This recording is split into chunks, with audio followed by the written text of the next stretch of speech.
Hello, welcome back to the Bald Book Geek. I'm the host. I'm just going to start this one. This is an unedited kind of conversation about Rings of Power and Amazon and everything, and it's very interesting watching the reaction to this versus the reaction to House of Dragons, and there's like a whole list of stuff that's just happening.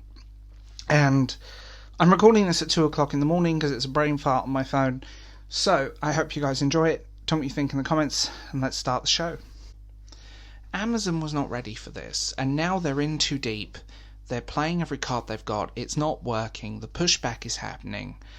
They're weaponizing the criticism. They're putting actors of colour in the firing line and using them to deflect criticism, which is something I absolutely cannot stand. When it comes down to this, when it comes down to Tolkien fans, you're not dealing with the more casual comic book fans. You're not dealing with people that read a couple of issues and are kind of in and out at all. You are dealing with, and this is being real about it, you are dealing with intellectuals. You are dealing with college professors. You are dealing with literary experts. You are dealing with people that have spent their entire careers and their lives talking about Tolkien, researching Tolkien.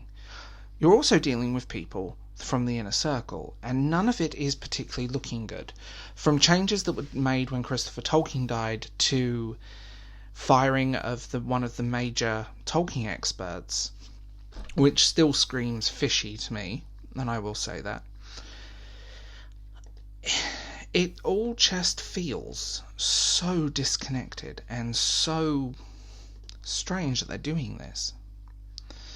I think companies need to learn that when it comes to media, what we consume and how we consume it, is that when films and TV that we love and books, is that the fans are the ones with the money. The fans are the ones that are going to be buying this product. And if you aren't giving what the fans want, they will push back and won't spend the money. But then, when things flop or they don't do well, the fans are ist of some kind, or a current buzzword that I cannot say because YouTube gods. It's such a strange marketing ploy, and I think it even puts off people who were vaguely interested, the more casual fans. I think what's happened here is that Amazon are in way too deep. They don't really have a way out. Season 2 is delayed completely. The rights to Lord of the Rings and other things are now in another company's hands, which makes life even more interesting. I mean, it's to the point, and I've said this, Amazon, someone said in my comments that Amazon only had the rights to Silmarillion. They don't. They have the rights to the notes at the back of the Lord of the Rings novels. That's it. They have nothing else. They do not have the rights to the Silmarillion. They do not have the rights to the Unfinished Tales. And another comment I see a lot, and I will say this comment is meaningless. Well, Tolkien never wrote that book, so they had to write it for him, or equivalent. He never wrote a story-driven book of the Second Age. Okay. He didn't. But the story's there, where the characters were there. Everything that happens is written down. It's in the Unfinished Tales, it's in the Lost Tales, it's in the Silmarillion, it's in everything, and I mean that. It's in literal everything. They just don't have the rights to it. You could make a beautiful, big, episodic television series taking a place across 1800 years so easily. But this isn't what they did. They don't have the rights to the name, so they invented characters. They rewrote backstories. They interpreted statements on characters literally. Like, Tolkien's far more intelligent than that, and that's a shame. Galadriel, for example, they interpret her as a warrior. She was never a warrior. She's described as an Amazon, but an Amazon doesn't necessarily mean big sword, I'm Xena warrior princess. It literally means just a strong person. And here goes the problems. Galadriel is already quite old at this point, so I don't get the angry young woman narrative either, which is something that I detest in writing. It's just, they actually swapped a lot of her story with one of her, another elf, which is ironic, but that's a whole different discussion.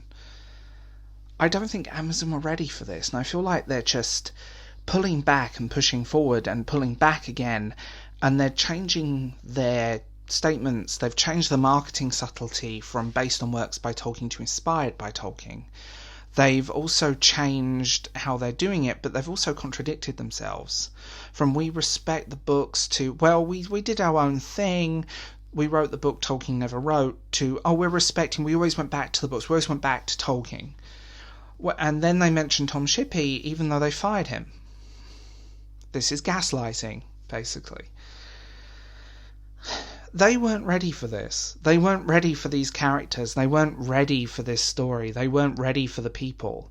They wanted the name to capitalise on it, and they wanted the name to capitalise on Game of Thrones.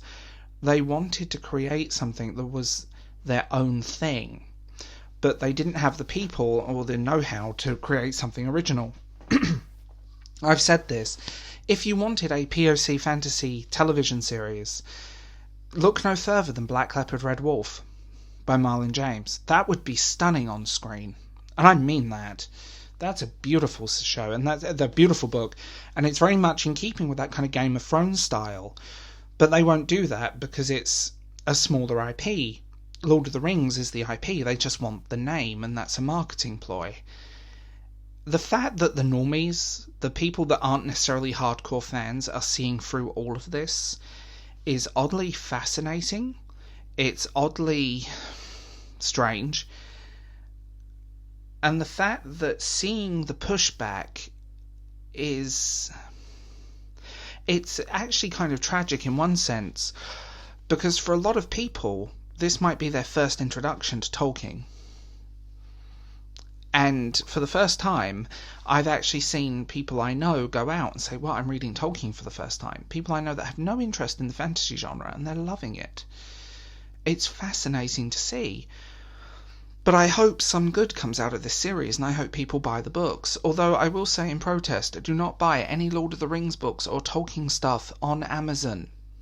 Buy it from other places. There are plenty of places. Do not buy the Rings of Power covers. Like that angry woman in Twitter the other week. Oh, well, the second age, these books, why aren't they? Why are you so mad that they've got the rings? Because none of this stuff happens in the Lord of the Rings. None of the characters on these book covers, barring one, does not appear in the Lord of the Rings. And just to clarify, hobbits and half-foots are exactly the same species. They are hobbits. That's something that really annoys me. But the defenders, the people that are defending this, are many times the same people that cry about Amazon being a capitalist nightmare. But they're defending this because, oh my god, it has representation, diversity, it's so stunning and brave. If you find the work problematic, maybe don't adapt it. That's my opinion. The problem is, and this is another thing I've picked up on, is that when adapting works, they find elements problematic. Therefore, they remove them or change them. Okay, but if you find the work doesn't appeal to your modern sensibilities and ideals, maybe don't adapt the work to start with? I mean, that's the whole thing, isn't it?